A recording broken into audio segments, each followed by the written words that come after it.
خذو انی مناسککم، تو نبی صلی اللہ علیہ وسلم فرماتے ہیں کہ مجھ سے مناسک حج سیکھ لو، ہے نا، یعنی سیکھ لو، اور یعنی آپ اسکوائر بنائے نا، تو حضرت ابراہیم علیہ السلام، حضرت اسماعیل علیہ السلام، حضرت ہاجرہ اور رسول اللہ صلی اللہ علیہ وسلم. اور میں اپنے پچھلے ویک میں بھی حج کا درس تھا، تو میں کہی تھی اس چوکور کے بیچ میں نا یہ ہم سب ہیں، ہے نا، یہ میدان عمل ہے. یعنی اس پورے اسکوائر میں یہ چاروں شخصیات، ان چاروں شخصیات کا اسوہ حسنہ، ان کی قربانی، ان کی تڑپ، ان کی بے قراری، ان کا یہ سفر جو انہوں نے اللہ کی محبت کے ساتھ جو ہے وہ شروع کیا. اب دیکھیں اللہ تعالیٰ فرماتے ہیں وَاتَّخَذَ اللَّهُ إِبْرَاهِيمَ خَلِيلًا، اور اللہ تعالیٰ نے ابراہیم علیہ السلام کو اپنا خلیل بنایا، ہے نا. اور یہ کہتے ہیں کہ خلیل ایسی محبت کو کہتے ہیں جس محبت کے اندر کوئی اور شامل نہیں ہوتا، ہے نا. یہ خلا سے نکلا ہے نا، کہ جیسے یہ جو دل کا جو خلا ہوتا ہے نا، دل کی جو خالی جگہ ہوتی ہے، جب اس میں یہ محبت سرایت کر جاتی ہے، یعنی کسی کی بھی محبت جب اس میں سرایت کر جائے تو پھر اس کے ساتھ جو لگاؤ ہوتا ہے، اس کے ساتھ جو تعلق ہوتا ہے، اس کے ساتھ جو دوستی ہوتی ہے نا، پھر وہ یعنی خلیل ہوتا ہے، وہ خلیل اللہ بنتا ہے، پھر وہ اللہ کے خلیل بنتے ہیں. حضرت ابراہیم علیہ السلام اس سفر میں وہ اللہ کے خلیل بن گئے. انہوں نے ایسے درجات طے کیے، ایسے وہ دوستی کی منزلیں طے کی کہ اللہ تعالیٰ نے خود یہ کہہ دیا وَاتَّخَذَ اللَّهُ إِبْرَاهِيمَ خَلِيلًا. ٹھیک ہے، تو حضرت ابراہیم علیہ السلام کے کردار اور حضرت ابراہیم علیہ السلام کے اسوہ حسنہ اور حضرت ابراہیم علیہ السلام کے اس سفر میں میرے اور آپ کے لیے جو عمل کے نکات ملتے ہیں، جو سبق ملتا ہے، وہ کیا ہے کہ میری اور آپ کی اللہ سے دوستی کیسی ہے، اللہ سے تعلق کیسا ہے، اللہ کے ساتھ ربط کیسا ہے نہ، کیا میری طلب ہے، کیا میرا وہ ایک کنیکشن ہو اللہ تعالیٰ کے ساتھ کہ جب وہ استوار ہو جائے تو پھر مجھے دنیا کی کسی چیز کی کوئی پرواہ نہیں. حضرت ابراہیم علیہ السلام نے دنیا کی کسی چیز کی کوئی پرواہ نہیں کی. اب دیکھیے قوم، خاندان، باپ، مال، دولت، پھر اس کے بعد بیوی، اولاد، سفر، وطن، کسی چیز کی انہوں نے کوئی پرواہ نہیں کی.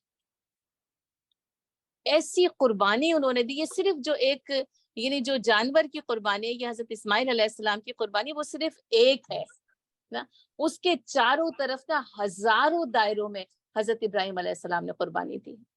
تو اس سے کیا پتہ چلتا ہے، یہ رب یہ دوستی قربانی سکھاتی ہے یا قربانی کا لازمی مطالبہ،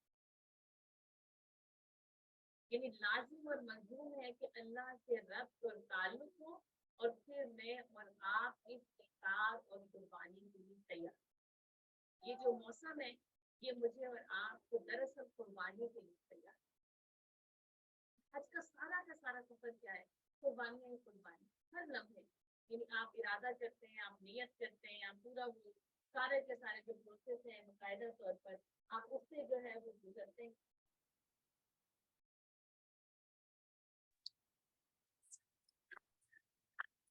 جب اس سے آپ گزرتے ہیں تو ہر لمحہ ایک قربانی کا مطالبہ کرتا ہے، اپنے آرام کی، ہے نا. اب سب سے پہلے یعنی پھر وہی کہ مال ہے وہ تزودو، اور زیادہ راہ ساتھ لے لو، اور جب تک آپ زیادہ راہ ساتھ نہ لیں استطاعت کی شرط پوری نہیں ہوتی اس حج کے سفر میں. تو وہ مال کی قربانی ہے سب سے پہلے، اور پھر اس کے بعد جو ہے وہ پھر ساری قربانیوں کا سلسلہ جو ہے وہ شروع ہو جاتا ہے. تو یہ جو اللہ سے جو تعلق ہے نا، یہ چاہتا ہے کہ میں اور آپ اللہ کی راہ میں کچھ، یا پھر یہ کہوں کہ سب کچھ نچھاور کریں. یہ محبت کا وہ موسم ہے، کیونکہ محبت طلب کرتی ہے نا. محبت بغیر طلب کے، یعنی بغیر چاہت کے، بغیر کسی چیز کو لیے ہوئے مکمل نہیں ہو سکتی. اور یہ محبت بھی کیسی محبت؟ تو اللہ تعالیٰ کے ساتھ محبت. تو نبی صلی اللہ علیہ وسلم نے اللہ کی اس محبت کو طلب کیا، اللہم انی اسألک حبک، اے اللہ میں تیری محبت کا سوال کرتا ہوں، ہے نا. اللہ سے یہ محبت مانگنی چاہیے، اور مجھے اور آپ کو یہ جائزہ لینا ہے کہ میرا اور آپ کے ساتھ اللہ سے محبت اور قربت اور رب کا تعلق کتنا ہے، سب سے پہلی بات. کیونکہ ہم یہاں پر ظاہر ہے کہ ہم جو جس طریقے سے ہم اکٹھے ہوئے ہیں، ہم چاہیں گے کہ ہم اپنے آپ کو اس راستے پر، اس سفر کے لیے تیار کر لیں، یا پھر یہ کہ ہم اپنے قدموں کو نا اس سفر جو کہ شوق کا سفر، جو کہ ذوق کا سفر، جو کہ یقین کا سفر ہے، اس سفر کے لیے نا اپنے قدموں کو میں اور آپ اٹھا دیں. یعنی زندگی بہت وسیع بھی ہے، بہت مختصر بھی ہے. مجھے اور آپ کو پتہ ہے کہ فانی ہے. کب جو ہے وہ اس زندگی کا اختتام ہو جائے مجھے اور آپ کو نہیں معلوم. ویسے اگر دیکھیں تو یہ پھیلی ہوئی ہے نا، اور میں اور آپ اس سمندر میں نا بہتے چلے جاتے ہیں، بلکہ اگر میں کہوں کہ ڈوبتے چلے جا رہے ہیں. مصروفیات، مشقت، محنت، ساری کی ساری کیا دنیا کی چمک دمک، دنیا کی طلب، دنیا کی چاہت، دنیا کی کثرت، دنیا کو اپنے لیے اکٹھا کرنا یا اس کو استعمال کرنا. بس چاروں طرف نا ہر دائرے میں مجھے اور آپ کو یہ رنگ نظر آتا ہے. لیکن اس محبت اور شوق کے رنگ کو میں اور آپ کیسے اپنائیں؟ اس لیے اللہ تعالیٰ ہر سال نا ہمیں یہ حج کا موسم دیتا ہے. مجھے یہ بات رمضان کے حوالے سے بھی بہت خوبصورت لگتی ہے اور حج کے حوالے سے بھی بہت خوبصورت لگتی ہے کہ صرف زندگی میں ایک بار نہیں آتا. اچھا، کرنا ایک بار ہے، شرعی طور پر ایک بار ہی فرض کیا گیا ہے نا. جو کر لے، جس کے پاس استطاعت ہو، بس وہ پھر کیا کرے، ومن اراد الحج فلیستعجل. بس جو کوئی حج کا ارادہ کرے بس اسے چاہیے کہ وہ جلدی کرے. کیونکہ آپ صلی اللہ علیہ وسلم نے فرمایا ہو سکتا ہے کہ اس کو کوئی بیماری روک دے، ہو سکتا ہے کہ کوئی اور ایسی مشکل پیش آ جائے کہ وہ پھر حج نہ کر سکے، تو اس کو کیا چاہیے، فلیستعجل.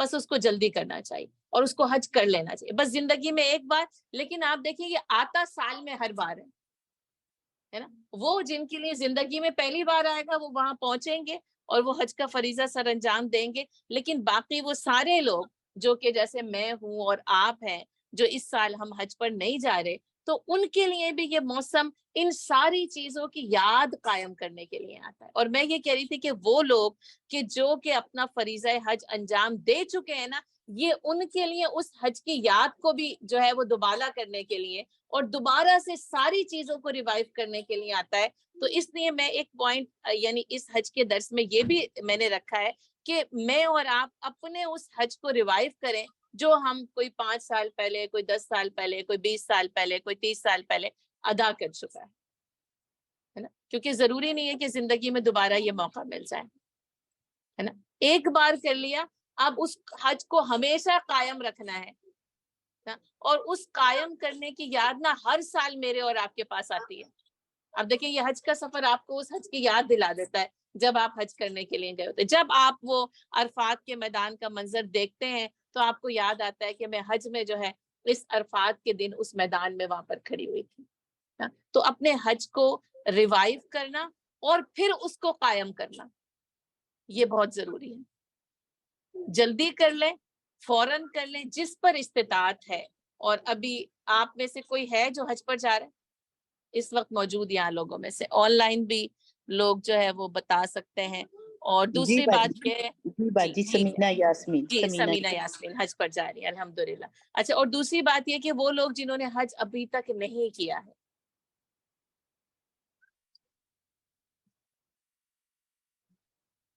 بس ارادہ اور عزم اور نیت، کیونکہ یہ بہت ضروری ہے. وہی امام ابو حنیفہ رحمۃ اللہ علیہ سے کسی نے پوچھا نا کہ سب سے افضل نیکی کیا ہے، انہوں نے جواب نہیں دیا. اب دیکھیں امام اعظم کہا جاتا ہے فقہائے کرام میں سب سے پہلا نمبر، انہوں نے جواب نہیں دیا.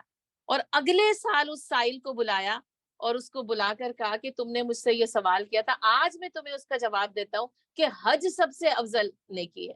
تو کہا اے امام اعظم آپ نے اس وقت کیوں نہیں جواب دیا؟ کہا میں نے اس وقت تک حج کیا نہیں تھا، میں نے اس وقت تک حج نہیں انجام دیا ہے نا. تو جب کرنے کے بعد نا اس کی تڑپ اور اس کی لذت وہ ایک الگ ہوتی ہے اور مختلف ہوتی ہے. لیکن یہ کہ ارادہ اور نیت نا پھر کاموں کا کرنا آسان کر دیتی.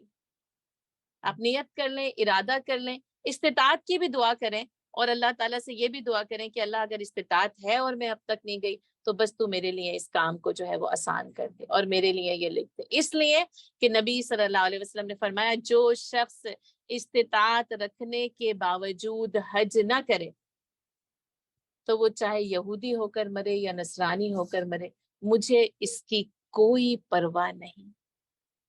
کتنی بڑی بات ہے، آپ سوچیں، اور بار بار آپ یہ سوچیں کہ اس کا مطلب کیا ہے کہ اس کی موت اسلام کی موت نہیں ہے نا۔ اور اللہ تعالیٰ نے قرآن میں خود کیا فرمایا، وَلَا تَمُوتُنَّ إِلَّا وَأَنْتُمْ مُسْلِمُونَ، اور تم نہ مرنا اس حالت میں مگر یہ کہ تم مسلم ہو، یعنی تمہیں موت آئے تو حالت اسلام پہ آنی چاہیے، کیونکہ باقی پوری کی پوری جو آخرت کی زندگی کا دار و مدار ہے وہ اس بات پر ہے کہ کس حالت میں انسان کی موت ہوئی، خاتمہ بالخیر وہ ہونا چاہیے۔ جیسے ایک ہے نا کہ انما الاعمال بالنیات، نیت، ارادہ، عزم کے اعمال کا دور و مدار نیت پر ہوتا ہے، اور ایک دوسری حدیث آپ صلی اللہ علیہ وسلم کی کیا ہے، انما الاعمال بالخواتیم، اعمال کا دار و مدار ان کے خاتمے کے اوپر ہوتا ہے، وہ کس خاتمے کے ساتھ ہو سکتا ہے نیت تو بہت اچھی تھی، بہت بہترین تھی، لیکن عمل ہوتے ہوتے جب وہ آخر آیا نا، جب وہ منزل آئی، تو ہو سکتا ہے نیت بدل گئی، سوچ بدل گئی، عمل بدل گیا، پتہ نہیں اس میں کتنی ساری چیزیں شامل حال ہو گئی۔ تو انما الاعمال بالخواتیم ولا تموتن الا وانتم مسلمون، اور تمہیں موت نہ آئے اس حالت میں کہ تم حالت اسلام میں ہو۔ اور اس کے ساتھ ساتھ یہ حاجی جو یہ شوق کا سفر طے کریں گے، اور اس کے علاوہ میرے اور آپ کے لیے جو کہ غیر حاجی جن کو کہا جائے گا کہ جو اس وقت جو ہے وہ حج کا سفر نہیں کر رہے، تو ان کے لیے یہ جو دن ہے یہ بڑے خوبصورت ہیں، بڑے اہم ہیں۔ ان دنوں کو ایام تشریق کہا گیا ہے نا، چمکدار دن، جگمگاتے ہوئے دن، روشن دن۔ جیسے سورج جب مشرق پر طلوع ہوتا ہے نا تو پوری کی پوری کائنات جو روشن ہو جاتی ہے نا، اسی لیے ہم مشرق کو مشرق کہتے ہیں کہ وہ روشن ہوتی ہے، اسی مشرق سے یہ ایام تشریق ہے نا، کہ یعنی یہ سارا کا سارا کچھ جو ہے وہ چمک جاتا ہے، یہ دن جو ہے نا عبادت کے نور سے جگمگاتے، اور یہ وہ افضل نیکی ہے جو تمام افضل اعمال کو ایک ساتھ اکٹھا کر دیتی۔ آپ دیکھیں رمضان المبارک میں حج نہیں کیا جا سکتا، سب کچھ کیا جا سکتا ہے، عمرہ تو کیا جا سکتا ہے، حج نہیں کیا جا سکتا، لیکن حج میں روزے بھی رکھے جا سکتے ہیں، صدقہ بھی کیا جاتا ہے، تلاوت قرآن بھی ہوتا ہے، قیام بھی ہوتا ہے، ہر طرح کی نیکی کے لیے نا یہ جامع ترین دن ہے۔ تو یہ دن بہت خوبصورت اور بہت ہی زیادہ جو ہے وہ محبوب ہے۔ اس پورے کے پورے موسم محبت میں نا، جیسے میں نے اپنے اس درس کی تیاری کے لیے دو چیزوں کو سامنے رکھا تھا کہ ایک باطنی، اس کا ایک باطن کیا ہے، اس کے اندر کی روح کیا ہے، اور پھر اس کا ظاہر کیا ہے، اس کے اندر کیا اعمال کیے جائیں گے۔ یعنی جب ہم نے اپنے باطن کو سنوارنا ہو، اس نے کہ باطن کو سنوارنا بہت ضروری ہے، روح کو پاک کرنا بہت ضروری ہے، جیسے کہ ابھی کہا انما الاعمال بالنیات، ہے نا، نیت اور ارادہ ہے نا، اور اس نیت اور ارادہ سے مراد کیا ہوتا ہے، اخلاص، اخلاص عمل ہے نا، مخلص اللہ الدین، حنفاء للہ مخلص اللہ الدین، فاعبد اللہ مخلص اللہ الدین، اور پس اللہ کی عبادت کرو اور اپنے دین کو اس کے لیے خالص کرتے ہوئے عبادت کی جائے، ہے نا۔ تو ان ظاہری اعمال سے پہلے ہم نے جو اپنے باطن کو سنوارنا ہے نا، تو اسی لیے یہ پروگرام ہم آج کر رہے ہیں کہ اس ذی الحج کا چاند دیکھنے سے پہلے پہلے نا، یعنی میں اور آپ جو ہے نا وہ اپنی تیاری کر لیں، کہ اپنے آپ کو نا پریپیئر کر لیں، اپنے آپ کو تیار کر لیں کہ ہم نے ان 10 اور 3 ان کو ایک ساتھ اور ملا لیں، تو ان 13 دنوں کے اندر نا ہم نے اخلاص کے ساتھ عبادت کرنی ہے نا۔ سب سے پہلی بات کیا، اخلاص، نیت خالص ہو، بعد میں جو ہے وہ کوئی اور چیز آئے گی، تو نیت آپ نے کس چیز کی کرنی ہے، میں نے اخلاص کے ساتھ اللہ کی عبادت کرنی ہے نا۔ اور اللہ کی عبادت سے مراد بعد میں وہ ظاہری اعمال آئیں گے، لیکن یہاں پر باطنی طور پر اپنے آپ کو ٹھیک کرنے کے لیے چیز کیا ہے کہ اللہ کا بندہ بننا۔ اس عبادت سے مراد بندگی ہے، اور یہ بندگی کیا ہے، ہمہ وقت بندگی ہے، ہر لحظہ بندگی ہے، کہ اللہ کا عبد بنا جائے، عباد اللہ۔ اللہ تعالیٰ قرآن میں اتنا خوبصورت ڈسکرپشن دیتا ہے اپنے بندوں کی، جن کو وہ کہتا ہے عباد اللہ، یہ اللہ کے بندے ہیں، ہے نا۔ کیا میں اور آپ ایسے بندوں میں شامل نہ ہونا چاہیں گے جن کو اللہ تعالیٰ قرآن میں یہ کہتا ہے عباد اللہ؟ ویسے پوری کی پوری انسانیت اللہ کے بندے ہیں، لیکن پھر وہی کہ جس کو اللہ تعالیٰ خود یہ کہہ دے کہ یہ میرا بندہ عباد اللہ، اور اللہ تعالیٰ کہتے ہیں یہ اللہ کے بندے ہیں، اور وہ جو کہا نا یا بندہ خدا بن یا بندہ زمانہ، ہے نا، اخلاص سے نیت کے ساتھ اللہ کی بندگی کا، اس کی ابدیت کا عہد کر لیجیے، ہے نا، اور اس میں کسی قسم کی بھی جو ہے نا وہ ریاکاری نہ ہے۔ عبداللہ بن مبارک رحمت اللہ علیہ کہتے ہیں کہ کوئی بھی عمل چاہے وہ تھوڑا سا ہو نا، لیکن اگر اخلاص کے ساتھ کیا جائے تو وہ بڑا بن جاتا ہے، اور کوئی بھی عمل چاہے وہ کتنا ہی بڑا کیوں نہ ہو، لیکن اگر اس میں اخلاص نہ ہو تو وہ حقیر ہو جاتا ہے، چھوٹا ہو جاتا ہے، وہ بیکار ہو جاتا ہے۔ تو آپ دیکھیں اخلاص سے نیت کے ساتھ اللہ کا بندہ بننے کی نیت کر لینا، ہے نا۔ اچھا، اب یہ جو عباد اللہ ہوتے ہیں ان کا کام کیا ہوگا، ہے نا، اطاعت اور فرمانبرداری، اطیع اللہ و اطیع الرسول، ہے نا، اور تم اللہ کی اطاعت کرو اور اللہ کے رسول کی اطاعت کرو، ہے نا۔ پھر وہ بندے کیا کہتے ہیں، وَنَحْنُ لَهُ مُسْلِمُونَ۔ حضرت ابراہیم علیہ السلام کی سب سے خاصیت کیا ہے، حنیفا مسلمہ،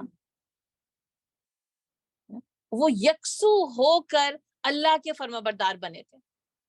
تو اب اس کے اندر آپ کیا ایڈ کریں گے اور کیا آپ یاد رکھیں گے، اس عبادت میں نا یکسوئی چاہیے، یک رنگی چاہیے۔ یہ جو میں اور آپ نا ادھر سے ادھر یہ جو ہم ٹیڑھی ٹیڑھی ڈنڈیوں پر چلتے ہوئے جاتے ہیں نا، تو یکسوئی کے ساتھ جو کام کیا جاتا ہے نا، اور آپ خود سوچ لیں جب ہم دنیا کے کاموں میں سے کوئی کام کر رہے ہوتے ہیں اور ساری چیزوں سے کٹ کر جب ہم کسی ایک چیز میں لگ جاتے ہیں تو وہ کام کتنا خوبصورت ہوتا ہے نا۔ تو یہ والا یہ جو عبادت ہے یہ یکسوئی کے ساتھ کرنی، حنیفا مسلمہ۔ ایک تو حضرت ابراہیم علیہ السلام کی ذات کا پیغام قربانی کا پیغام ہے، اور حنیفا مسلمہ وما کان من المشرکین، اور خود کہا وما انا من المشرکین انی وجہت وجہی للذی فطر السماوات والارض حنیفا وما انا من المشرکین۔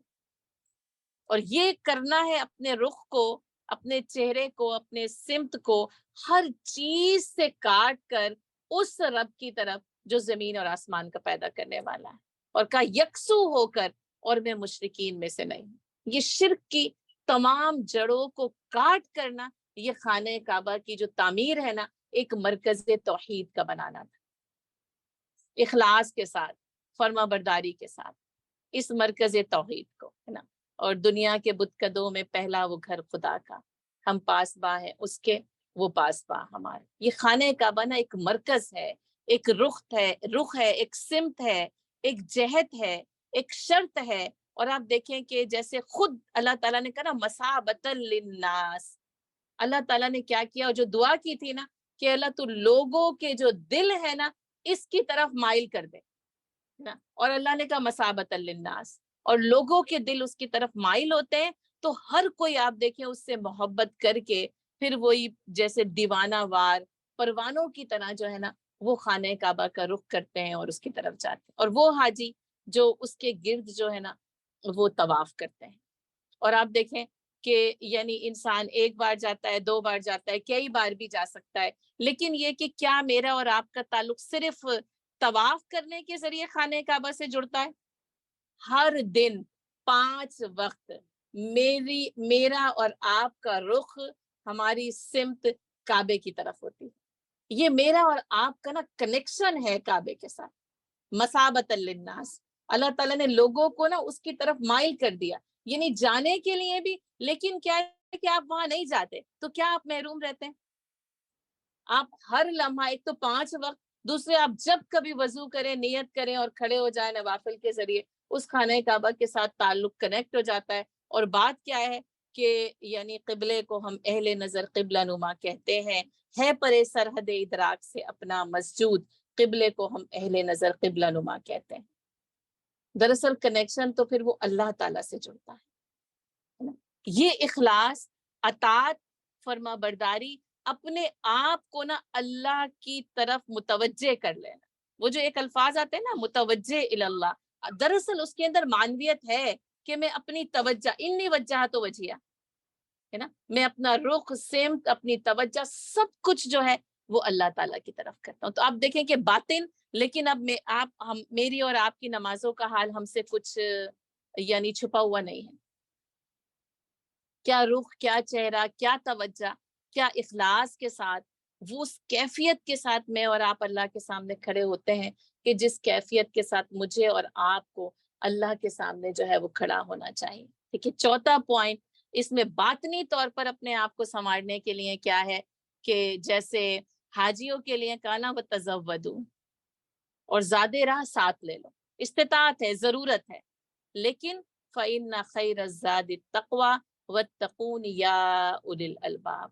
اور بہترین زیادہ راہ تقوی ہے، اللہ کا خوف ہے، اللہ کا ڈر ہے، اور اے اہل عقل و دانش تم اللہ تعالیٰ سے ڈرو. تو اس تقوی کے ساتھ نا، یہ دیکھیں، یہ میں نے آپ کے پاس جو ہے وہ 4 پوائنٹس یعنی آپ کے ساتھ رکھے. تقوی، اچھا یہ سب سے پہلا یعنی جیسے ایمان تھا، اخلاص اور عبادت سے پہلے بھی اس لیے کہ اہل ایمان ہی یہ سب کچھ کریں گے. یہ تو جیسے میرے اور آپ کے لیے انڈرسٹوڈ ہے کہ ایمان کے ساتھ ہی ہم اس عشرہ ذی الحجہ میں داخل ہوں گے، ایمان کے ساتھ ہی جو ہے وہ حج اور عمرہ ہوگا. تو ایمان ہے، پھر اس کے ساتھ یعنی اپنی عبادات اور اخلاص نیت اور تقوی، اللہ کا خوف اور ڈر. یعنی جو جس کو کہتے ہیں نا کہ جیسے کہ ابھی آیات کی تلاوت کی گئی نا، تلک عشرۃ کاملہ، مطلب یہ کہ بس باتیں تو بہت ساری ہوتی ہیں لیکن چند ایسی ہوتی ہیں کہ جو کامل ہوں، اور جو میں اور آپ یہ جو زیادہ راہ اپنے ساتھ آج گھر لے کے جائیں نا، ان 4 طریقوں سے اپنے باطن کو سنوارنے کی کوشش کرنی ہے نا. اور تقوی آپ دیکھیں کہ حج کے اس پورے سفر کے اندر آپ بار بار دیکھیں گے کہ اللہ تعالیٰ جو ہے وہ تقوی کا لفظ استعمال کرتا ہے. تقوی کے ساتھ ہو، اللہ کے خوف کے ساتھ. اور ویسے اگر قرآن کو کھولیں تو ہر عمل کی بنیاد اور انتہا میں تقوی کو شامل کیا گیا. تقوی کی روح کو، تقوی کے باطن کو شامل کیا جاتا ہے، کیونکہ جو اللہ سے نہیں ڈرتا پھر وہ کسی سے بھی نہیں ڈرتا ہے نا. اور جو اللہ کا ڈر ہے نا، پھر کامیابی اور قبولیت. انما یتقبل اللہ من المتقین، اللہ تعالیٰ کہتے ہیں اور اللہ تعالیٰ صرف اور صرف متقین کا عمل ہی قبول کرتا. اچھا جیسے میں نے یہ عبداللہ بن مبارک رحمۃ اللہ علیہ کا قول آپ کے سامنے پڑھا، اور اس کے ساتھ ساتھ حضرت علی رضی اللہ تعالیٰ عنہ کہتے ہیں کہ کوئی عمل بھی چھوٹا یا بڑا نہیں ہوتا ہے نا، بلکہ کیا ہے کہ تقوی اس کو چھوٹا یا بڑا بنا دیتا. جس عمل میں تقوی ہو وہ چھوٹا نہیں ہوتا کیونکہ وہ قبول کر لیا جاتا ہے، کیونکہ اللہ تعالیٰ یہ فرماتے ہیں انما یتقبل اللہ من المتقین، کہ اللہ تعالیٰ صرف اور صرف جو ہے وہ متقین سے ہی قبول کرتا ہے. ٹھیک ہے. اب ہم اپنے اس باطنی روح کے ساتھ اب ہم ظاہری اعمال کی طرف آتے ہیں کہ خاص طور پر اس عشرہ ذی الحجہ میں حج کرنے والے تو جا کر پھر وہ اللہ کی رحمت کا، اس کی رضا کا ایک اور ہی الگ جو ہے وہ لطف اٹھائیں گے. لیکن میں اور آپ اس جو ہے وہ محبت کے موسم میں اور اس شوق کے سفر میں اور آپ اپنے قدموں کو کیسے خاک آلود کریں کہ میرے اور آپ کے لیے یہ دن جو ہے وہ بہترین بن جائے. اس لیے کہ عشرہ ذی الحجہ کے بارے میں نبی صلی اللہ علیہ وسلم نے فرمایا کہ اللہ کو کسی سال کے کسی دن میں کیا گیا کوئی عمل یا کوئی عبادت اتنی محبوب نہیں جتنی کہ ان 10 دنوں میں کی گئی عبادت محبوب. صحابہ کرام نے پوچھا کہ اللہ کے رسول کیا جہاد فی سبیل اللہ بھی نہیں؟ کیونکہ ان کے نزدیک، کیونکہ وہ کرتے تھے نا، تو ان کے نزدیک بہت بڑی بات تھی. اور مجھے اور آپ کو تو اصل میں جہاد فی سبیل اللہ کے بارے میں علم ہی نہیں، کیونکہ کبھی تلوار لے کر، کبھی اپنا سر اپنی ہتھیلی پر لے کر نکلے ہی نہیں. وہ تو یعنی قتل بھی کرتے تھے اور قتل ہوتے بھی تھے. تو انہوں نے کہا کیا اللہ کے رسول جہاد فی سبیل اللہ بھی نہیں؟ تو آپ صلی اللہ علیہ وسلم نے فرمایا لا واللہ، جہاد فی سبیل اللہ بھی نہیں، الا سوائے اس کے کہ کوئی شخص اپنا مال اور اپنی جان اللہ کی راہ میں لے کر نکلے اور پھر وہ واپس نہ لوٹے. یعنی وہ دونوں چیزیں بس اللہ کی راہ میں قربان کر دے اور وہ واپس نہ آئے، تب اس کا عمل ان 10 دنوں میں کیے گئے عمل سے زیادہ بہتر ہوگا، زیادہ بڑا ہوگا، زیادہ محبوب ہوگا. ورنہ اللہ تعالیٰ کو ان 10 دنوں میں کیے گئے عمل بہت زیادہ محبوب ہیں، ہے نا. تو پھر جیسے یہ جو باطنی روح بتائی تھی نا کہ عبادت کرنی ہے، اخلاص کے ساتھ کرنی ہے، تو اس کے اندر کیا ہے کہ یہ جو اللہ کی محبت کی جو چاہت ہے نا، اللہ کی رضا کو جو ڈھونڈنا ہے وہ ان 10 دنوں میں اللہ کی رضا کو ڈھونڈنا، اور اپنے آپ کو ان 10 دنوں میں ان اعمال کے کرنے کا پابند بنانا اور کثرت کے ساتھ کرنا جو کہ اللہ کو راضی کرتے تھے۔ اس نے کہا گیا کہ افضل الایام افضل العشر، یعنی سب سے سال کے سب سے بہترین دن افضل العشر، یہ 10 دن ذی الحج کے، یہ 10 دن ہے جس کو عشرہ ذی الحجہ کہا جاتا ہے، یہ سب سے زیادہ افضل ہے، سب سے زیادہ بہترین۔ اور یعنی کیا ہے کہ سال کے باقی دنوں میں سب سے زیادہ بہترین دن، تو ذی الحجہ کا چاند دیکھنے سے پہلے نا یہ ساری تیاری کرنی ہے، اور ذی الحجہ کا چاند دیکھنے کے بعد جس چیز کو ہم نے سب سے زیادہ کثرت کے ساتھ کرنا ہے نا، سب سے پہلے نمبر پر ہے ذکر الہی، اللہ کا ذکر کثرت کے ساتھ، کیونکہ آپ صلی اللہ علیہ وسلم نے خود فرمایا کہ ان دنوں میں تم تسبیح، تحمید، تکبیر اور تحلیل کو اپنے اوپر لازم کرنا ہے نا، سبحان اللہ والحمد للہ ولا الہ الا اللہ واللہ اکبر، جس کو کہ ہم عام طور پر تیسرا کلمہ کہا جاتا ہے، اور کہا ان میں سے کوئی بھی چیز آگے یا پیچھے ہو سکتی ہے، کسی بھی چیز کو جو ہے، اور کیا ہے کہ اس کو کہا کہ اپنے اوپر لازم کر لو، کیونکہ یہ دن ذکر الہی کی کثرت کے دن ہیں۔ ابھی جتنی آیات آپ نے تلاوت کی گئی آپ کے سامنے، مجھے نہیں پتا کہ آپ نے اس میں کتنا غور کیا، لیکن اگر آپ غور کرتے نا تو اس میں بار بار اللہ تعالیٰ یہ کہہ رہا تھا کہ فَإِذَا أَفَضْتُم مِّنْ عَرَفَاتٍ فَاذْكُرُوا اللَّهَ، جب تم عرفات سے واپس بھی آ جاؤ تو پھر اللہ کا ذکر کرو، ہے نا، اور پھر جب تم سب کچھ جو ہے نا وہ کر چکو، ثُمَّ أَفِيضُوا مِنْ حَيْثُ أَفَاضَ النَّاسُ، تو وَاسْتَغْفِرُوا اللَّهَ فَاسْتَغْفِرُوا اللَّهَ، تو تم کیا کرو، اللہ کے ساتھ جو ہے نا وہ اپنے گناہوں کی معافی جو ہے وہ وَاذْكُرُوا اللَّهَ فِي أَيَّامٍ مَعْدُودَاتٍ، اور تم اللہ کا ذکر کرو ان گنتی کے چند دنوں کے اندر، ہے نا، اور فَاذْكُرُوا اللَّهَ، اور اللہ کا ذکر کرو كَذِكْرِكُمْ آبَاءَكُمْ أَوْ أَشَدَّ ذِكْرًا، یہ صرف وہ آیات جو ابھی آج آپ کے سامنے تلاوت کی گئی ہیں اس میں ذکر الہی کی کثرت کا یہ بیان ہے۔ یہ پورا کا پورا جو حج کا سفر ہے نا یاد الہی، جیسے کہا نا واقعی میں صلاۃ لذکری، اور یہ پورا کا پورا حج کا سفر، اس میں بار بار آپ یہ دیکھیں گے اللہ کا ذکر، اللہ کا ذکر، اللہ کا ذکر، اللہ کی یاد، تو ذکر الہی کی نا کثرت ہونی چاہیے۔ اس میں خاص طور پر یہ 4 کلمات بہت اہم ہیں، اور ذکر الہی کے بارے میں یعنی ہم سب جو ہے وہ بہت اچھی طرح سے جانتے ہیں، بس میں کچھ چند چیزوں کی طرف آپ کی توجہ جو ہے وہ دوبارہ سے دلا دیتی ہوں۔ اور آپ صلی اللہ علیہ وسلم نے فرمایا، حضرت ابو ہریرہ رضی اللہ تعالیٰ عنہ سے ارشاد ہے کہ اللہ تعالیٰ یہ فرماتا ہے میں اپنے بندے کے گمان کے ساتھ ہوں جیسا وہ مجھ سے گمان رکھے، ٹھیک ہے، وَأَنَا مَعَهُ إِذَا ذَكَرَنِي، اور میں اس کے ساتھ ہوتا ہوں جب وہ مجھے یعنی میرا ذکر کرتا ہے، میں اس کے ساتھ ہوتا ہوں، ہے نا، فَإِن ذَكَرَنِي فِي نَفْسِهِ، اور جب وہ اپنی جان میں میرا ذکر کرتا ہے ذَكَرْتُهُ فِي نَفْسِي، تو میں بھی اپنے دل میں اس کو یاد کرتا ہوں، ہے نا، وَإِن ذَكَرَنِي فِي مَلَائِ، اور جب وہ ذکر کرتا ہے مجلس میں، جب وہ محفل میں میرا ذکر کرتا ہے ذَكَرْتُهُ مِن مَلَا خَيْرٍ مِّنْهُ، تو میں ایسی مجلس میں اس کا ذکر کرتا ہوں جو اس مجلس سے بہتر ہوتی ہے، یعنی فرشتوں کی ملائے اعلیٰ کی مجلس میں اللہ تعالیٰ ذکر کرتا ہے، اور قرآن خود کہتا ہے فَاذْكُرُونِي أَذْكُرْكُمْ وَاشْكُرُوا لِي وَلَا تَكْفُرُونَ، تو میرا ذکر کرو میں تمہارا ذکر کروں گا، اور تم میرا شکر ادا کرو اور مجھ سے کفر نہ کرو، یعنی کہ کفران نعمت نہ کیا جائے۔ اب دیکھیں یہ ذکر الہی ایسی بہترین جو ہے وہ عبادت ہے کہ اللہ تعالیٰ، وہ شخص جو اللہ کو یاد کرتا ہے اللہ تعالیٰ اس کو یاد کرتا ہے، اور ان کلمات کے ذریعے اللہ تعالیٰ کی یاد، اور یا ایھا الذین آمنوا اذکروا اللہ ذکرا کثیرا، اور اہل ایمان اللہ کا ذکر کرو کثرت کے ساتھ، بہت زیادہ۔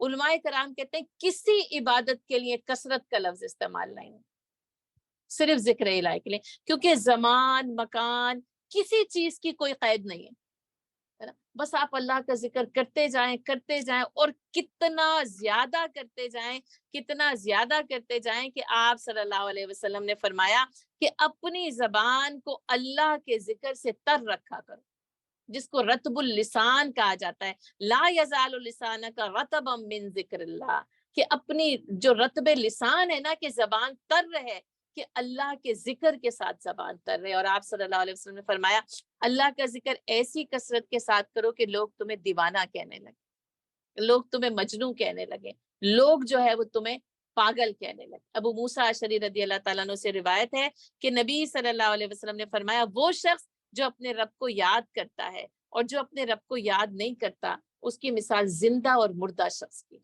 یعنی جو اللہ کو یاد کرتا ہے وہ زندہ ہے اور جو اللہ کو یاد نہیں کرتا وہ مردہ ہے. اور آپ صلی اللہ علیہ وسلم نے فرمایا کہ سبحان اللہ و بحمدہ سبحان اللہ العظیم کو اپنے اوپر لازم کر لو. آپ صلی اللہ علیہ وسلم نے فرمایا یہ سمندر کے جھاگوں کے برابر گناہوں کو معاف کر دیتے. آپ سوچیں تو صحیح ذرا کہ کوئی کسی کے پاس اتنے گناہ ہو کہ سمندر کے جھاگوں کے برابر کا جو 100 مرتبہ پڑھے اس کے لیے 1000 نیکیاں لکھ دی جاتی ہیں. 1000 نیکیاں, یعنی ایک کے پڑھنے کے بدلے میں آپ کو 100 نیکیاں جو ہے وہ ملتی چلی جاتی ہیں. اور ہم کتنی ساری نیکیوں کو نا یعنی ہم کھو دیتے ہیں. اور آپ صلی اللہ علیہ وسلم نے فرمایا کہ دنیا کی ہر وہ چیز جس پر سورج طلوع ہوتا ہے مجھے یہ کلمات ان تمام چیزوں سے زیادہ محبوب. اب آپ دیکھیں ہماری محبت کن چیزوں میں ہے.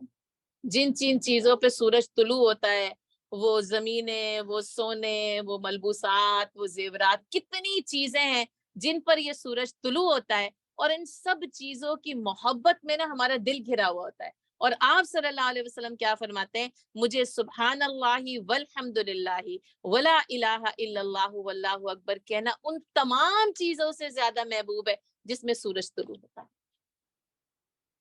ایسی ایسی باتوں کے ذریعے, ایسے ایسے کلمات کے ذریعے مجھے اور آپ کو نا ان کلمات کی طرف. اور آپ دیکھیں کہ یہ جو کلمات ہے ظاہر ہے اللہ کی محبت, اللہ کا تعلق, اللہ کا ربط جو ہے وہ بتاتے ہیں. اچھا اور پھر فائدہ کیا ہوتا ہے الا بذکر اللہ تطمئن القلوب. یعنی ایک تو یہ فائدہ ہے کہ 1000 نیکیاں سمندر کے جھاگوں کے برابر گناہ معاف ہو رہے ہیں. اور یعنی تیسرا فائدہ یہ لکھ لیں کہ یہ دل کو اطمینان دے دے. کتنی بے چینیاں, کتنے اضطراب, کتنی تڑپ, کتنی مشکلات, کتنے مسائل ہیں نا, کتنے غم اور ہم ہیں جو ہمارے دل کو لاحق ہے. الا بذکر اللہ تطمئن القلوب. اور اللہ کا ذکر جو ہے وہ دلوں کو اطمینان بخشتا ہے. مجھے آگے بڑھنا ہے ورنہ میرا دل چاہتا ہے کہ اسی پر جو ہے نا وہ بات کرتے چلے جائیں. اچھا ذکر الہی کی کثرت ہوگی. دوسری بات یہ ہے کہ نمازیں. اچھا اور نمازوں کا مطلب یہ نہیں, اور میں کل بھی کہہ رہی تھی کہ میں اس بات کو امید ہے مجھے, میں اس بات پر اچھا گمان رکھتی ہوں کہ آپ اور میں نمازوں کے پابند ہیں. اگر کوئی نہیں ہے تو اسے نمازوں کا پابند بننا ہے سب سے پہلی بات, خاص طور پر ان 10 دنوں میں. ویسے تو 5 وقت کی نماز جو ہے ان الصلاۃ کانت علی المؤمنین کتابا موقوتا, لیکن دراصل میں جس بات کی طرف اشارہ کرنا چاہتی نمازوں کی کمیت کو بہتر بنائیں, خشوع و خضوع. ابھی ایک بات ہوئی نا خانہ کعبہ کے ساتھ ایک تعلق جو جڑتا ہے نا, پھر اس عشرہ ذی الحج میں تمام اہل ایمان کا تعلق ایک کعبے کے ساتھ خاص طور پر استوار ہو جاتے ہیں. اور ماشاءاللہ الحمدللہ اسکرین ہمیں ایسے مناظر دکھا دیتی ہے کہ حج کے سارے مناظر کو ہم دیکھ رہے ہوتے ہیں. تو اب نا یہ ایک تو تعلق پھر وہی کہ ویژول ہے, آنکھوں سے دیکھ کرے یا وہاں اس خانہ کعبہ کے صحن میں موجود ہو کرے, لیکن پھر یہ کہ نمازوں کے ذریعے جو ہمارا تعلق اس کعبے سے اور اللہ تعالیٰ کے ساتھ جڑتے ہیں. واقعی الصلاۃ لذکری, اور نماز کو میری یاد کے لیے قائم. وہی ذکر الہی کی بہترین شکل یہ نماز ہے. تو اس میں کہنے کا مقصد کہ اس کی کمیت کو بہتر بنائیں, اس کے اندر خشوع و خضوع کے ساتھ بہترین طریقے سے وہ نماز پڑھیں جس میں کچھ جو ہے نا وہ آپ صلی اللہ علیہ وسلم نے فرمایا افضل الصلاۃ طول القنوت. بہترین افضل ترین صلاۃ کون سی ہے جس میں لمبی رکعتیں ہے نا. قنوت عاجزی کے ساتھ کھڑے ہونے کو کہتے ہیں نا. تو وقوموا للہ قانتین, اور کھڑے ہو جاؤ اللہ کے سامنے قانت ہو کر, با ادب معدب عاجزی خاموشی کے ساتھ, جس میں سکوت ہوتا ہے, جس میں صامت ہوتا ہے بندہ, اور جس میں عاجز ہوتا ہے. اللہ تعالیٰ کے سامنے کھڑے ہونا. تو اپنی نمازوں کو بہتر بنائیں اور فرض نماز کے علاوہ نوافل کو پڑھنے کی کوشش کریں, کیونکہ اللہ کو پسند ہے نا, محبوب ہے. اب اس میں تہجد ہو سکتی ہے, اس میں اشراق ہو سکتی ہے, اس میں چاشت ہو سکتی ہے, اس میں دعا کی نماز ہو سکتی ہے, اور اس کے علاوہ باقی جس وقت بھی آپ دیکھیں، ابھی یوں دیکھیں تو ظہر سے عصر تک اتنا لمبا عرصہ ہوتا ہے، کوئی نوافل پڑھنا چاہے اس وقت بھی پڑھ سکتا ہے نا، کچھ بھی. اور پھر آپ یہ دیکھیں، میں آج پھر وہی حدیث کو میں دہرا رہی تھی، اور ذکر الہی کے ضمن میں بھی یہ حدیث جو ہے وہ لکھی ہوئی تھی کہ یعنی انسان کے 360 جوڑ ہے نا، اور کل سلام من الناس علیہ صدقہ، اور انسان کے ہر جوڑ پر صدقہ واجب ہے. تو صحابہ کرام نے پوچھا، اللہ کے رسول، ہم میں سے کوئی شخص، اور کیا کوئی شخص اتنی استطاعت رکھتا ہے کہ 360 جوڑوں پر صدقہ ادا کر دے؟ تو کہا کہ دن کے شروع میں 2 رکعت نماز پڑھ لینا، دن کے شروع میں 2 رکعت نماز پڑھ لینا، تمہارے سارے جسم کے جوڑوں کی طرف سے صدقہ جو ہے نا وہ ادا ہو جاتا ہے. بس وہ دہا، چاشت، اشراق کوئی سی بھی ہو سکتی ہے، وہ جو ہے وہ فرض نماز نہیں ہے، فرض نماز کے علاوہ ہے، نفل ہے. تو آپ دیکھیں کہ واقعی میں وہ کہہ رہی ہوں کہ 360، تو اگر ہر جوڑ کی طرف سے صدقہ دینا ہو تو $1 بھی دینا تو 360 پر ڈے خرچ کرنا پڑے گا. کسی کی ارننگ بھی نہیں ہے $360 پر ڈے، اور وہ خرچ کرنا ہے، پھر آپ کے سارے خرچے الگ ہیں، یہ صدقہ ہے. تو آپ دیکھیں کتنی رحمت کے ساتھ نا، کتنے کرم کے ساتھ مجھے اور آپ کو جو ہے وہ یہ الگ ہے، وہ الگ ہے کہ آپ مال کے ذریعے صدقہ کریں، لیکن پہلے اپنی ہڈیوں کے ذریعے تو صدقہ ادا کریں، ہے نا. پہلے اس نماز کے ذریعے یعنی خشوع و خضوع، نوافل ہو، اور نماز کو نہ بہتر بنائیے، نماز کو نہ بہترین انداز میں سیکھیے. اس کی کچھ اور تسبیحات کو یاد کر سکتے ہیں، اس کی کچھ اور دعاؤں کو یاد کر سکتے ہیں کہ ہم اس کے اندر مزید کچھ رکوع تھوڑا سا لمبا ہو، کمر کو احساس ہو کہ جھکی ہے نا، اس میں صرف 3 مرتبہ نا سبحان ربی العظیم کہنے سے نہیں ادا ہوگا، وہ تو نا ایسا روٹین بن گیا ہے نا کہ پتہ بھی نہیں چلتا ہے نا. تو وہ پڑھیں، اس کے علاوہ ایک اور کوئی اور دعائیہ کلمات یا تسبیح کے کلمات وہ اس کے اندر پڑھیں. اسی طرح تھوڑا سا سجدہ جو ہے وہ طویل ہو جائے، اس کے اندر تھوڑی سی کوئی تسبیح زیادہ ہو جائے، کوئی دعا جو ہے وہ زیادہ ہو جائے. تو یہ کرنے والے کام نا آپ نے یہ جو ہے وہ سارے کے سارے لکھنے. اچھا، نمبر 3 ہے روزے رکھنا.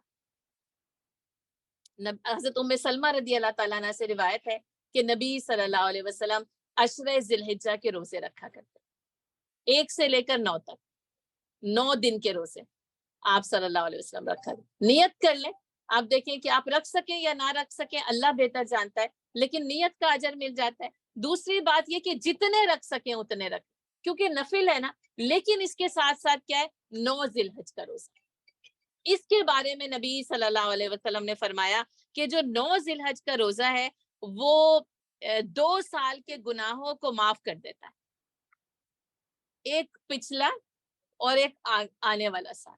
تو میں واقعی میں یہ کہہ رہی تھی کہ یعنی اگر آپ اور میں یہ سوچیں تو جیسے ایک تو پچھلا سال اور آگے آنے والے سال کی کمائی پہلے ہی مل جائے، کیونکہ یہاں تو ویسے بھی اینول انکم ہے نا، تو وہ پہلے ہی مل جائے تو کیا خوشی کا کیا عالم ہو. ایک یہ ہے کہ پچھلی گزری ہوئی ابھی ملی ہے، یعنی 31 دسمبر کو پچھلی گزری ہوئی ملی ہے، جنوری ٹو دسمبر، اور 1 جنوری کو پھر جنوری ٹو دسمبر مل جائے، ہے نا. تو شاید دنیا میں تو ایسا نہیں ہوتا ہے نا. لیکن آپ دیکھیں اللہ تعالیٰ مجھے اور آپ کو کیا اجر دے گا کہ ایک پچھلا سال اور ایک آنے والے سال کے گناہوں کا کفارہ ایک روزے کے ذریعے، 9 ذی الحج کے روزے کے ذریعے. اور یہ حاجیوں کے لیے نہیں ہے، حاجی نہیں رکھ سکتے، یہ میں اور آپ رکھتے ہیں. اللہ تعالیٰ نے یہ غیر حاجیوں کے لیے نا بہترین تحفہ دیا یوم عرفہ، اور یہ کہ 1 سے 8 تک بھی رکھ لیں، جتنے رکھ سکتے ہیں رکھ لیں. اور لیکن یہ کہ 9 ذی الحج کا روزہ ضرور ہے. کیوں یوم العرفہ؟ اچھا، یوم العرفہ کے بارے میں آپ صلی اللہ علیہ وسلم کی حدیث کیا ہے، سال کا سب سے بہترین دن جس میں سورج طلوع ہوتا ہے وہ عرفے کا دن ہے نا. اور علماء کرام کا یہ کہنا ہے سورۃ الفجر میں جو والفجر، جو فجر کی قسم کھائی گئی ہے وہ عرفے کے دن کے فجر کی قسم. کتنی بڑی بات ہے. اچھا، حدیث میں آتا ہے اللہ تعالیٰ ہر رات آسمان دنیا پر نزول جلال فرماتے ہیں. پھر رمضان کی ہر رات کے متعلق آتا ہے کہ اللہ تعالیٰ رمضان کی ہر رات آسمان دنیا پر نزول جلال فرماتے ہیں. لیکن سال میں صرف ایک دن ایسا ہے جس کے متعلق روایت آتی ہے کہ عرفے کے دن اللہ تعالیٰ آسمان دنیا پر نزول اجلال فرماتے ہیں، باقی راتوں میں، اندھیرے میں اور تاریکی میں، اور لیکن یہ دن کی اس روشنی میں نا، جبکہ سورج چمک رہا ہوتا ہے، اس وقت اللہ تعالیٰ آسمان دنیا پر نزول اجلال فرماتے ہیں فرشتوں کی پوری جماعت کے ساتھ، اور اس وقت عرفے کے میدان میں جمع کیے ہوئے ان حاجیوں کے متعلق یہ سوال کرتے ہیں فرشتوں سے کہ آج یہ کیوں، کس لیے، کیوں جمع ہوئے، اور جب کہ کہا کہ اللہ تعالیٰ سب سے بہتر جانتے ہیں، اور پھر جواب ملتا ہے آپ کی رضا کے لیے، آپ کی مغفرت کے لیے نا، آپ کی محبت کے لیے، تو اللہ تعالیٰ کہتا ہے تم سب گواہ رہنا، میں نے ان کی مغفرت کر دی، میں نے ان کو اپنی رضا سے نواز دیا۔ اسی لیے کہا نا کہ وہ ماں کے یعنی حج سے ایسے واپس لوٹتا ہے حج مبرور سے جیسے ابھی ابھی ماں کے پیٹ سے پیدا، کیونکہ اس دن اللہ تعالیٰ فرشتوں کی مجلس میں حاجیوں کے گناہوں کی مغفرت کا اعلان کرتا ہے۔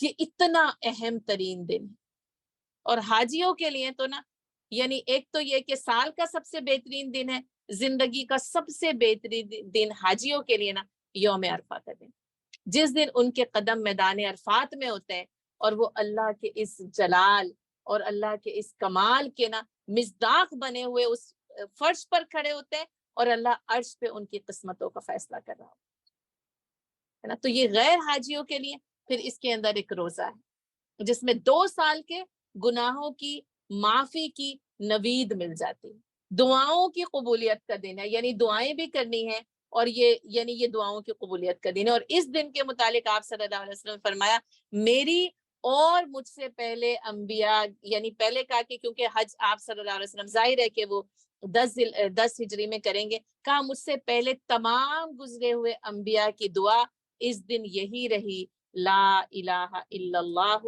وحدہ لا شریک لہ لہ الملک ولہ الحمد یحیی و یمیت وہو علی کل شیء قدیر۔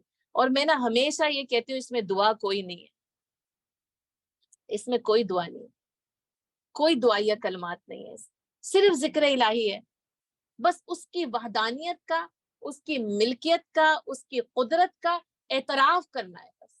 اور آپ دیکھ لیں جو اعتراف کر لیتا ہے نا اور اپنے آپ کو اس کے سپرد کر لیتا ہے، اس کی ساری دعائیں قبول ہو جاتی ہیں،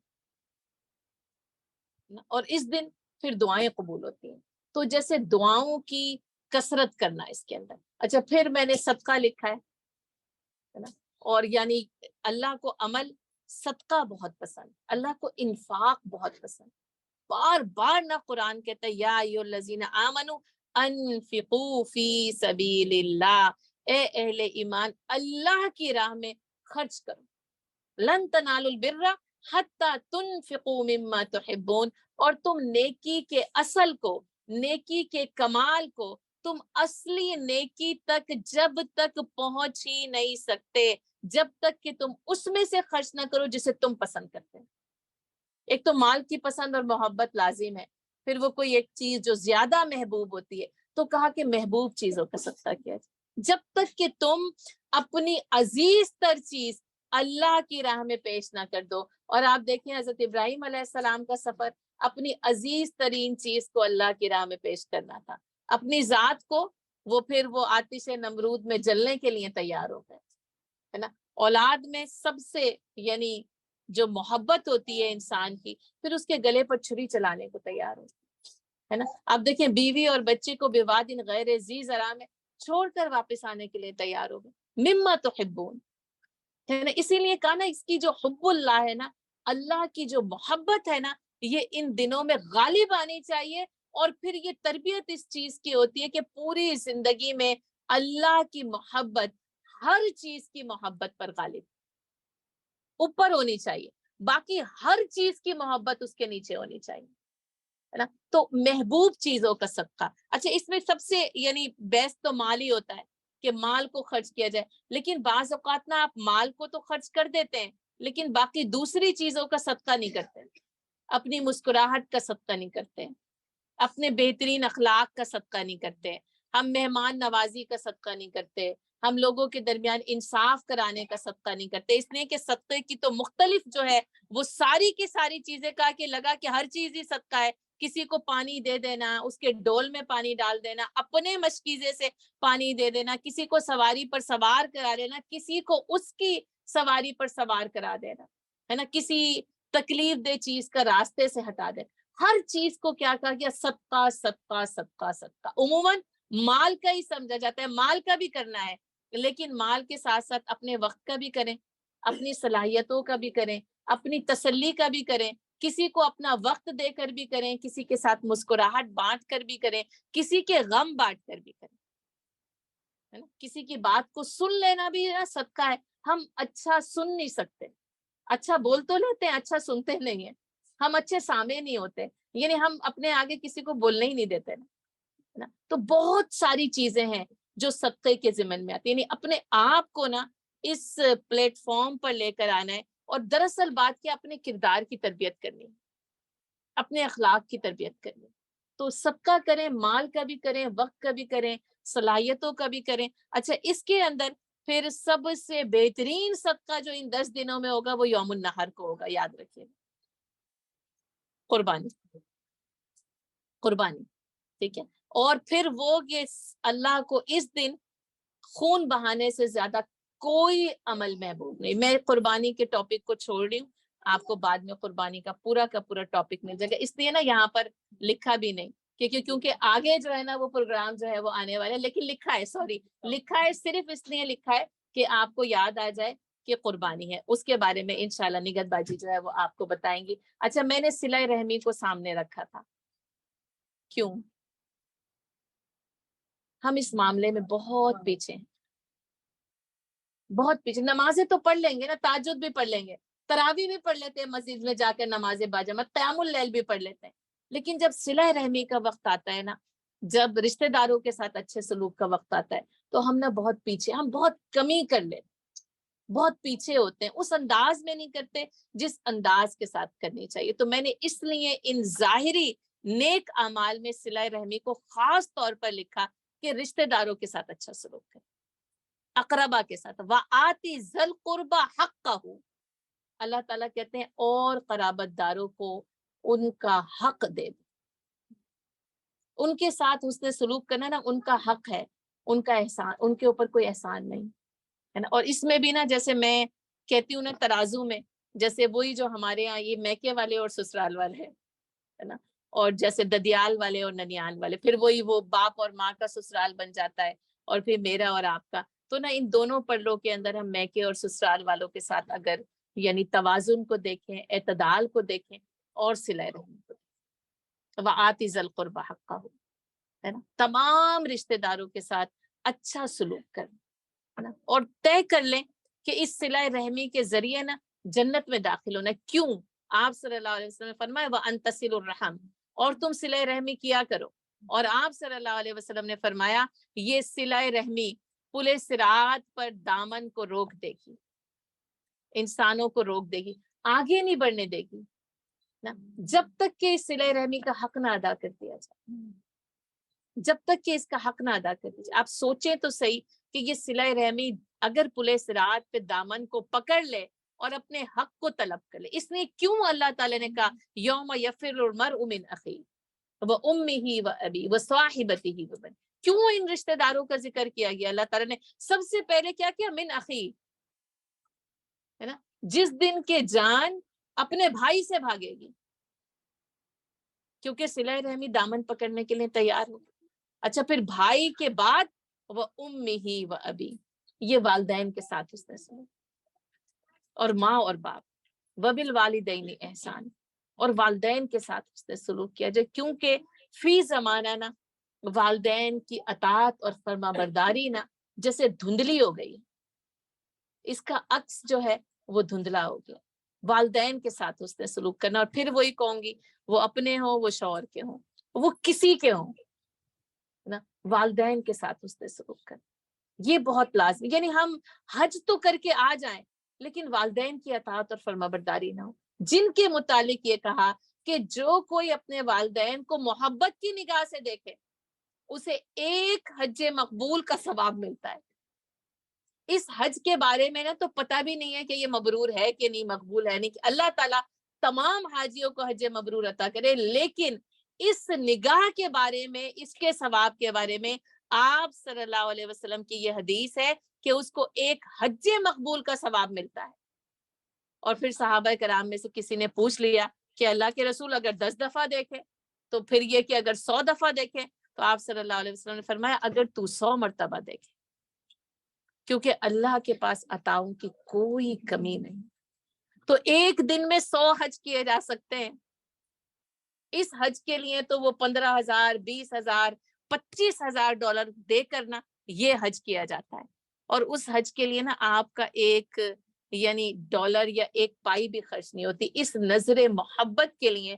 تو اس نظر محبت میں جو ملے گا، اور اگر پھر خدمت میں کیا ملے گا، پھر حسن سلوک کے ساتھ کیا ملے گا، کیونکہ بات یہی ہے کہ وہ حسن سلوک اور خدمت نا اس نظر محبت کے ساتھ کرنی، اف کے ساتھ نہیں کرنی۔ ولا تقل لهما اف، پھر اگر اف کے ساتھ خدمت بھی کر لی تو اس کا کوئی اجر نہیں ہے نا، لیکن اگر نظر محبت کے ساتھ کی نا تو اس کا اجر ہی ہے۔ خوش نصیب ہیں آپ میں سے وہ لوگ جو اپنے والدین کو نظر محبت کے ساتھ دیکھ سکتے ہیں، کیونکہ ہم میں سے اکثر کے والدین دنیا میں موجود نہیں، ہم تو نظر محبت کے ساتھ یہ ثواب نہیں پا سکتے ہے نا، لیکن پھر بھی ثواب پانے کے مواقع کو کھولا گیا ہے۔ لیکن جو دیکھ سکتے ہیں، جو بات کر سکتے ہیں، جو پانی پیش کر سکتے ہیں، جو کھانا پیش کر سکتے ہیں، جو ان کے پاؤں دبا سکتے ہیں، جو ان کے سر میں تیل لگا کر ان کی مالش کر سکتے ہیں نا، اس موقع کو ہاتھ سے نہ جانے دیں پیاری بہن۔ اپنی اولاد کے ساتھ تو چاہتے ہیں کہ ہمارے ساتھ فرما برداری کرے، لیکن اس کے ساتھ ان کو بتانا ہوگا کہ دراصل والدین کے ساتھ فرما برداری کیسے کی جاتی ہے۔ اور اگر میری والدہ زندہ نہیں ہے، اور اگر شوہر کی والدہ زندہ ہے، ساس زندہ ہے، تو اسی کے ذریعے جو ہے نا آپ اپنے والدین کی، یا والد زندہ ہیں اور دونوں میں سے کوئی ایک، والدین تیری جنت یا جہنم ہے۔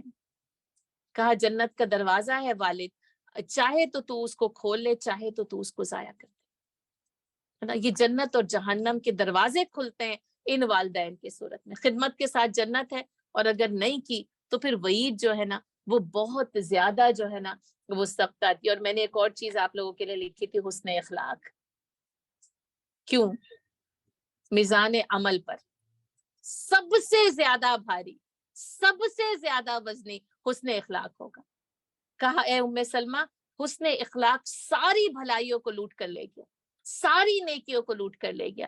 تو نا اپنے اخلاق کو، یعنی جیسے ہم نے اپنے کردار اور عمل کو بہتر بنانا ہے نا، تو اپنے حسن اخلاق کو بہتر بنائیں، اپنے اخلاق کو بہتر بنائیں۔ یعنی پھر وہی ہوگا، ریورس کیا ہوگا، یہ حسن اخلاق سب کے اوپر حاوی آئے گا، ہے نا۔ بہترین اخلاق ہے تو آپ کا ذکر الہی بھی بہترین ہوگا، آپ کا صدقہ بھی بہترین اخلاق کے ساتھ ہوگا، آپ کی صلہ رحمی بھی بہترین اخلاق کے ساتھ ہوگی، آپ کا والدین کے ساتھ جو کہا ہی گیا احسانہ وہ تو کہا ہی گیا کہ حسن سلوک کرنا۔ اگر حسن اخلاق نہیں ہے تو پھر باقی ساری کی ساری چیزیں جو ہے نا وہ پھر بیکار ثابت ہو جاتی ہیں۔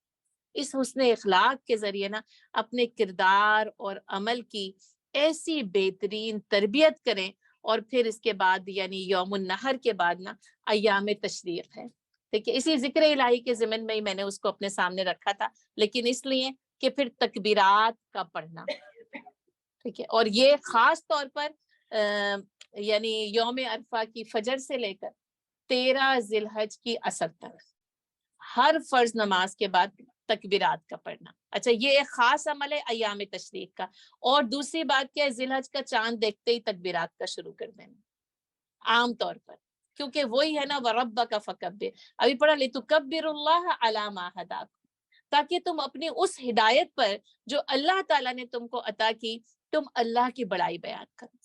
تو حضرت یعنی صحابہ کرام ذی الحج کا چاند دیکھتے ہی تکبیرات شروع کرتے تھے۔ حضرت عبداللہ بن عمر رضی اللہ تعالیٰ عنہ یعنی اس عشرہ ذی الحج میں روز صبح کو بازار چلے جاتے اور وہاں جا کر با آواز بلند تکبیرات پڑھتے، اور پھر لوگ ان کو سن کر تکبیرات کہتے، پھر اپنے گھر میں آتے، اپنے اہل خانہ کے سامنے با آواز بلند تکبیرات پڑھتے، اور پھر ان کے اہل خانہ ان کو سن کر تکبیرات پڑھتے، کیونکہ پھر وہ یاد تازہ ہو جاتی ہے۔ تو یہ کہ تکبیرات اللہ یعنی جیسے ذکر الہی کی کثرت ہے نا، اس میں پھر تکبیر الہی کی کثرت ہے نا، پھر وہ اللہ اکبر کہ اس سے بڑا کوئی نہیں۔ یہ پھر اپنی عاجزی کا اظہار ہے، اللہ کی بڑائی کا اور اس کی کبریائی کا اعلان کرنا ہے۔ آپ دیکھیں حاجی وہاں پہنچ کر اللہ کی کبریائی کا اعلان کرتے ہیں. اللہ کی قدرت، اس کی کبریائی اور اس کی عظمت کا اتنا عظیم اجتماع پوری دنیا میں کہیں اور نہیں ہوتا. پوری دنیا میں ہر زیب و زینت کو ترک کر کے، ہر یعنی رشتے کو پیچھے چھوڑ کر جب وہ وہاں پہنچتے ہیں نا، اس بات کا اعلان کرتے ہیں اے اللہ صرف اور صرف تو بڑا ہے، وَرَبَّكَ فَكَبِّرْ، اور بس تم اپنے رب کی بڑائی کا، اس کی تکبیر کا اعلان کرو. تو ان تکبیرات کو اپنے اوپر لازم کریں ذی الحج کا چاند دیکھتے ہی، اور ایام تشریق میں خاص طور پر ہر فرض نماز کے بعد نا، پھر وہی مساجد میں آپ دیکھیں اہتمام ہوتا ہے. خواتین اپنے گھر میں جب وہ فرض نماز کو پڑھ لیں تو ان تکبیرات کا جو ہے وہ اعلان کریں، اپنی عاجزی کو اللہ تعالیٰ کے سامنے پیش کریں، اور اللہ کا عاجز بندہ بن کر پھر اخلاص کے ساتھ اس کا بندہ بن کر زندگی کو گزارنے کی جو ہے وہ کوشش کریں. اور بس اس بات پر اپنی بات کو ختم کرتی ہوں کہ ہمارے دل میں بسائی ہے آرزو جس نے، وہ ہمیں عرض تمنا کا بھی ہنر دے گا. وہ کھول دے گا مسافت کسی کے پیروں سے، کسی کو پھر سے رہے شوق کا سفر دے گا. ہمارا دھوپ میں جلنا بھی اس نے دیکھا ہے، وہی سروں پہ ہری چھاؤں کا شجر دے گا. وما علینا الا البلاغ.